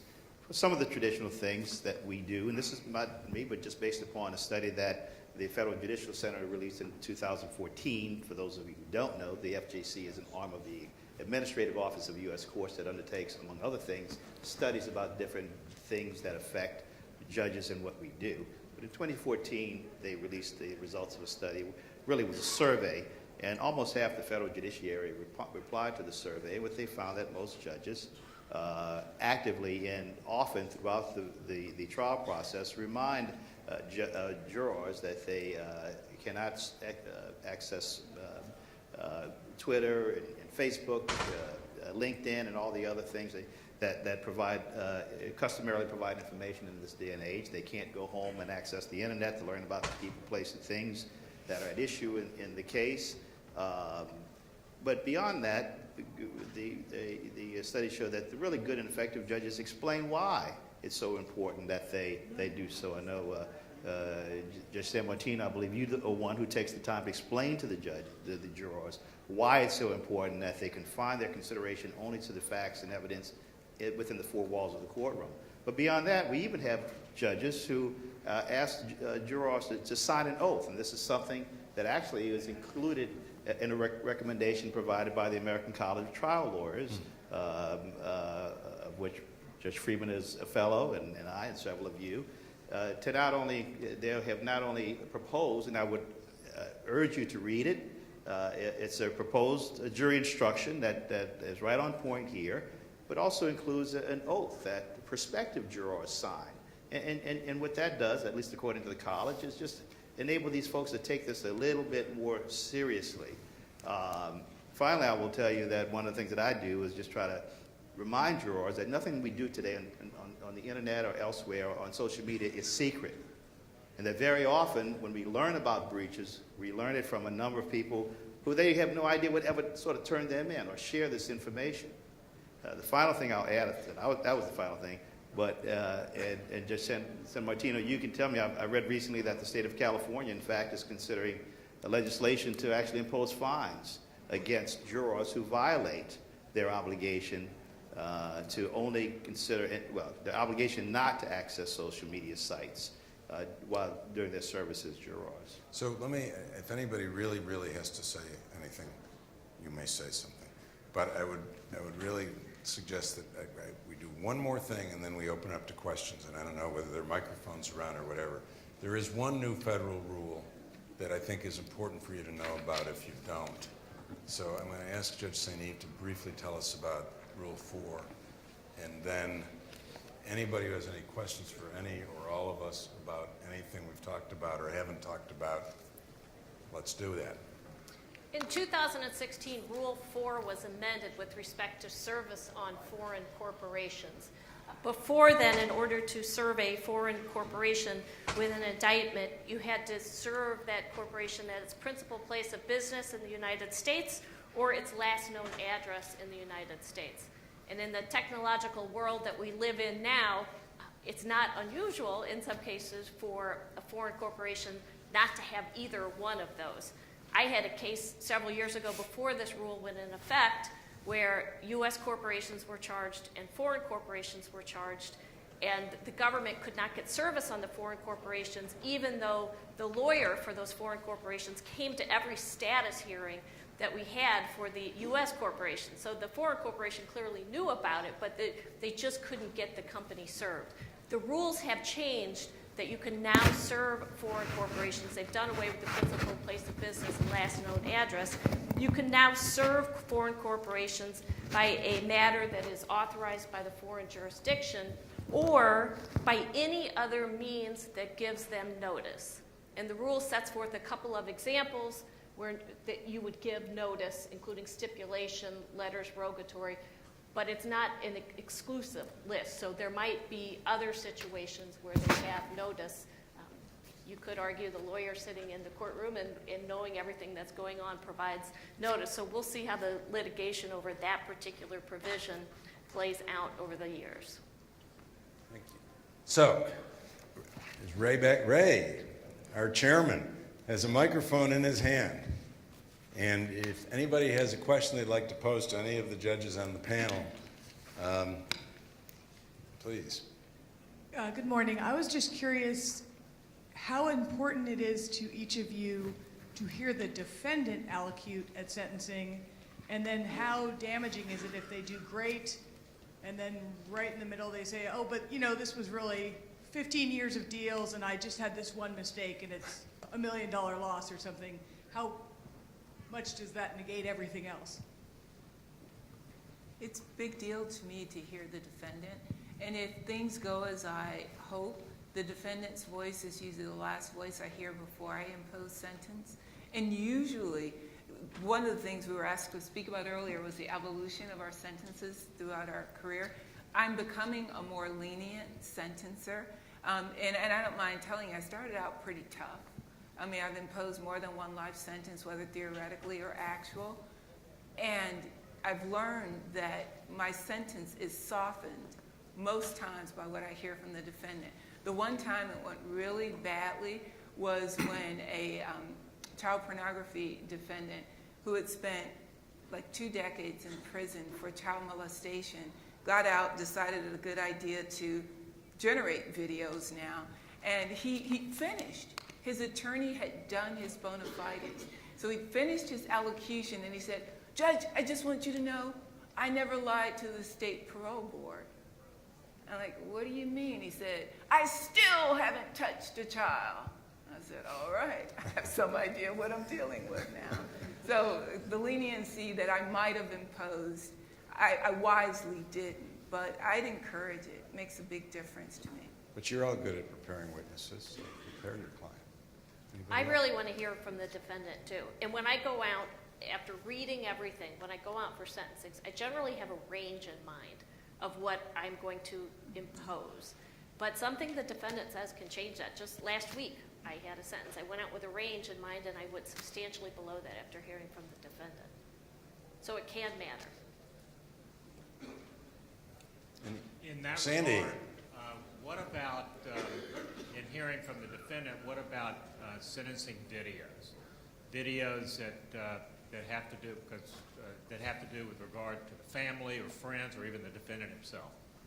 What do y'all think about that? Anybody had any experience? I have. Not a fan, especially when the government then shows a video of your client shooting folks. It just, which video do I credit more? Again, just make it a meaningful video. But if it matters, if family is too far away to appear, that could add meaning. If you want to present some things that you couldn't through other testimony or proper proffer. But I haven't been overly impressed so far. Anybody else have any different views or different experiences? No, but just make it very, very short, and don't be reluctant to include still photographs and that kind of thing in there as well. Jim? So, Judge Friedman, I wanted to ask a question about the electronic discovery. I also want all of what the government has. The problem is it's like drinking from a fire hose, and I think that Rule 16 also entitles me to have the documents the government intends to use at trial. So I asked my associate to research what the law is on that, and he came back and said there's only one decent opinion about it. It's written by Judge Friedman. Is that true? And could you tell us a little bit about your opinion? Well, if it's the opinion I'm thinking of, well, it's one of two opinions, actually. If it's the opinion I'm thinking of, it was written by Magistrate Judge Facciola in a case that I referred to him, in which he went to the civil rules and applied the civil rules, a case called O'Keefe, which is in the materials. There's another opinion in a case that's got nothing to do with sentencing. It has to do with, well, I don't know what, if it's not O'Keefe, I don't know what it is. Send me an email, Jim. Well, I just wonder whether the other judges have a reaction to that. Would you be sympathetic to the idea that even though I have it all, I can't find it? And would you order the government to narrow it down? Well, what Facciola did in this opinion was he basically said the same thing that you would do in a civil case. You know, you can't just have a document dump. You have to present it in an organized fashion. You have to do it in the old days, it would be the file folders in which they were kept in the file cabinets, but now they're kept in various corporate officers' computers in a certain way. And you can't just say, here's the stuff. That's what I remember from O'Keefe. O'Keefe is in your materials, as are one or two other opinions, the magistrate judge in Buffalo and one other one. Saylor is the other one from the Eastern District of California. I guess the other thing is that never be reluctant to ask a judge to order that there be an identification of hot docs. I mean, these cases take on tens of thousands, millions of pages. Defense counsel ought to come in and say, Judge, we've tried to reach agreement with the government, we've been unable to do so, but we need some help here. We just don't have the time to go through 2 million pages of documents. Can you please consider asking, if not ordering, the government to produce the hot doc, the one they absolutely know that they're going to take to trial, not the other extraneous stuff. So here's the case he may have been thinking of. It's either Walter Anderson or David Safavian, not the Safavian-Brady part of the Safavian opinion, but the Rule 16 part of Safavian or of Walter Anderson, where I basically said, Rule 16 requires you to do 1, 2, 3. One of those categories is documents you intend to use in your case in chief. The other is something else, and I ordered them to divide the documents according to the subparts of Rule 16 so that you were given, these are my case in chief documents. These are the things that we think will rebut your defense documents. I can't remember exactly what Rule 16 said, but that's it, either Safavian or Walter Anderson. I don't know if it feels a little bit awkward to order the government to create work product. But I think there are ways that you could probably get at it, either a motion for a bill of particulars, or you could ask for a reverse proffer, where the government's going to basically, hopefully, sort of lay out what their case is and what their key issues are. You could also ask to advance the exhibit list filing date. I mean, I think there are other ways that you could try to get at what you want. I don't know. How do people? Would you require the government to create? I just think that's work product. I think the judge can call the parties in, the government and the defendant, and say, look, the defendant, even if they have retained counsel, but it's not a deep pocket retained counsel situation, say, look, I'm going to authorize under the CJA Act that the defendant gets 1 or even 2 individuals to help sort through the documents, unless the government can go and give them a list of what the documents are. Because it's due process that, you know, the government can't say, I've got 10 banker boxes here and go fish. Right. That's not proper. So come to the judge, and the judge, I think, will educate the U.S. attorney, or if not, if the education doesn't work. Okay, but in our district, we already give the CJA attorney a paralegal and case, funding to buy case map to get a database. So are you saying that on top of that, you would require the government to create an index of documents? I mean, if they're willing to do it, fine. Would you order it, I guess, if the defense already has? If the government won't do it, then I'll say, then give them another person just to work on that. If I have to use government funds to do that, If the government has 10 banker boxes, that they say, well, we're not going to use them, so we don't want to go through and index them, but they are critical to the defendant's case, then I may add, another individual on top of the one, and that's great that your district has that CJA person who handles discovery, but I think the defendant is entitled to look at what the government has with regard to Brady and other aspects of the case. Somebody in the back, the lights are in my eyes, but somebody's back there. Good morning. Following up on Judge Pearson's comment about sort of looking under the hood of a 5K and seeing the substance there, I'd like to ask about a situation where a defendant proffers to the government, offers solid information and assistance, but doesn't end up getting a 5K. Would you have any recommendations as to how a defendant can highlight to the court that they've come in, they've tried to be helpful as part of taking responsibility and as part of painting a picture of the defendant that you were saying earlier that you all look for? Thank you. I'd start by not constraining yourself with a plea agreement that limits what you can do in court unless the agreement allows you to ask for certain things or at least to make known to the court. No judge wants to be ignorant of important information that might affect the sentencing determination. And then once the judge is fully informed, with or without a motion, and as you know, sometimes motions are granted, sometimes they're not. And you might ask for 3 points, but the judge may believe you only deserve 2.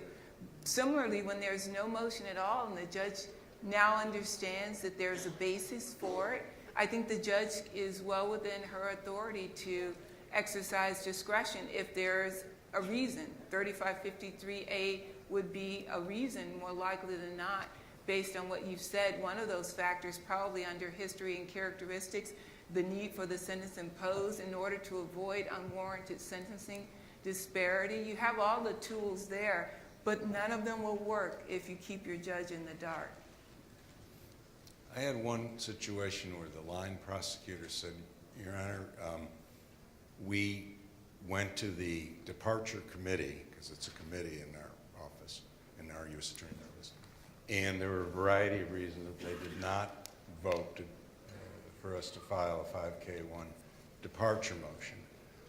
But I agree to a certain extent with what defense counsel said about the efforts that were made by this defendant to cooperate, even though it didn't rise to the level. So the prosecutor sort of half or almost 2/3 supported the kind of representation that defense counsel made, but based on their criteria, could not have filed the motion. Now, I'm not saying that every prosecutor would do that or would have the authority to do that, but that meant a lot to have both sides saying, this guy did try.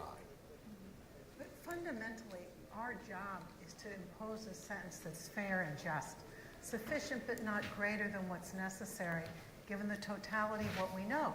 And as Judge Pearson just said, if we don't know, we can't do it. So in your case, let us know, and we can find a place to work it in. You can get to a bottom line that's fair and just in a variety of ways. An accurate calculation of the guidelines is one thing, and I always make one because that's the requirement that I have under the law, given the guidelines as they currently stand. But what I say below the line, departures and variances are my obligation, and if I have discretion in a particular case, that's where the information that you can provide comes forward and can impact that sentence. And ideally, make sure you let the judge know in advance. In your written sentencing memo, I go through everything in detail in advance, and you have a much greater chance of getting success if you raise it in advance than if you wait until the last minute and raise it in court for the first time. Right, because remember, there must be notice for a departure, but not for a variance. So you've already limited yourself to only a variance if you wait. Departure's off the table. Good point. I can't see with the I lights. can't see either. The Are there lights any are other? Thank you, Your Honors, for your presentation and appearing before us without black robes and giving us a little bit of a peek of what is going on between the ears and what you think about a lot of the weighty issues that you have to deal with on a daily basis. Before I ask a question, because it goes back to a point that you guys made early on, which is know your audience, how many people in the room who are sitting on this side were former prosecutors.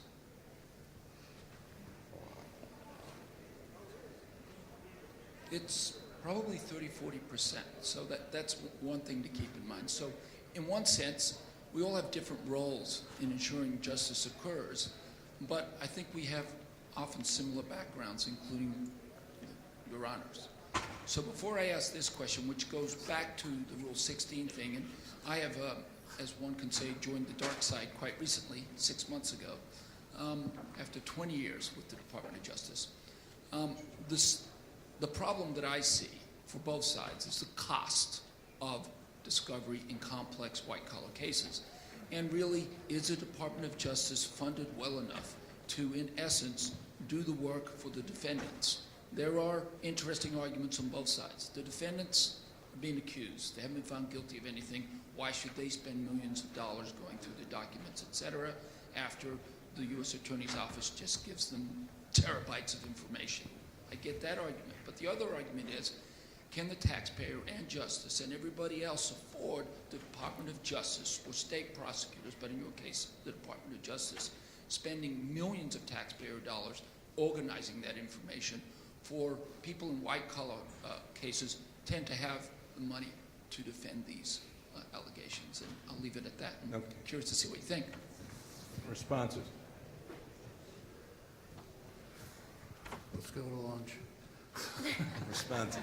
I mean, I don't know what the answer is. It's you know,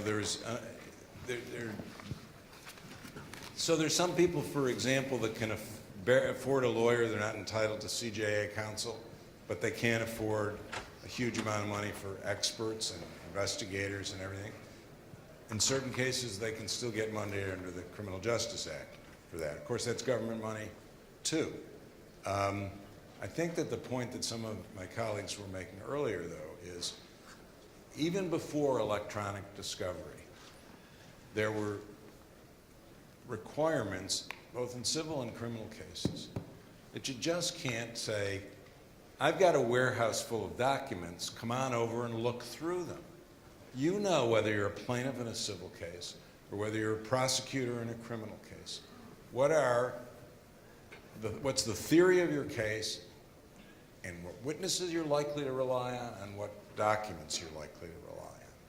And in the civil context, there's a lot of process and procedure, step by step. And I think there is authority in the courts to try to impose some rational way of approaching it on the part of the prosecutor to let you know. There are opinions out there, somebody mentioned it before, they refer to hot docs, hot documents. So it's kind of, Brady is the bad stuff, the exculpatory hot docs that you are required by the Constitution to disclose. But there's the inculpatory stuff too. And you know that these 10 emails are a lot more inculpatory than these other 1,000. And if a judge orders you to produce the hot docs, it's not a lot of work, because you wouldn't have brought the indictment if you hadn't already identified those emails. So that's my sort of response to that question. We were going to talk about two other things, but we're not, because people want to go to lunch, right? Right.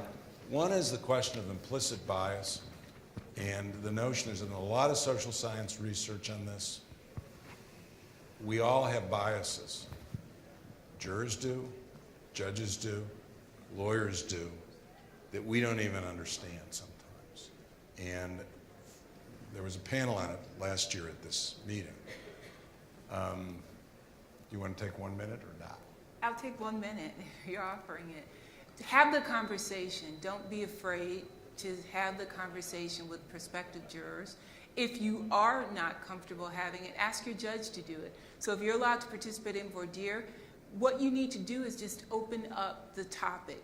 And one suggestion would be, tell a story. You can borrow this one. You know, you were in the store, you saw someone dressed in the uniform colors of the Target employees and ask for help. Oh, I don't work here. I'm so sorry. Ladies and gentlemen of the panel, has that ever happened to any of you? You mistaken somebody for someone else? Somebody's going to agree with you. And you can just build from there, and that can morph into racial diversity, that can morph into whether or not one believes that someone wearing a uniform or the suit of a special agent is always going to tell the truth. That can morph into many of the things that you'd like to know. What will you make of my client not leaving the table? Do you think that means he has something to hide? And all you've done, you can't solve implicit bias. Most people don't even know they have it. But if you start the conversation, now you all know. And of course, when you exercise peremptories, but also for cause challenges, you have that information. And don't forget to invite the prospective jurors to the privacy of a sidebar if something has been raised. But bring it up, and you can bring it up in non-threatening ways. And I can almost guarantee you, you'll regret it if you don't, because there will be some biases that will creep into the jury deliberation room, and you can't be assured they'll work in your client's favor. Good. The other thing, and I won't take more than 30 seconds on this, some of you may be interested in knowing what the courts are doing about sexual harassment. You may have read that something's going on. Jim Duff, the head of the Administrative Office of the Court at the direction of the Chief Justice, has created a task force made up of very eminent judges and a circuit executive and various other representatives. They've had several meetings. In fact, they are meeting today in Washington. Sarah Vance, Judge Jackson's colleague in Louisiana, and Judge McEwen on the Ninth Circuit are members of that task force, and they're meeting in Washington today, and they issued something just yesterday, it was sort of an interim report, and they've written an interim report to Senator Grassley. If you're interested in knowing what's going on, you can go on the website of the Administrative Office of the Courts, and that was something we would have spent a few more minutes on if we had time. But I think everybody wants to go to lunch, Ray, is that correct? Okay, thank you.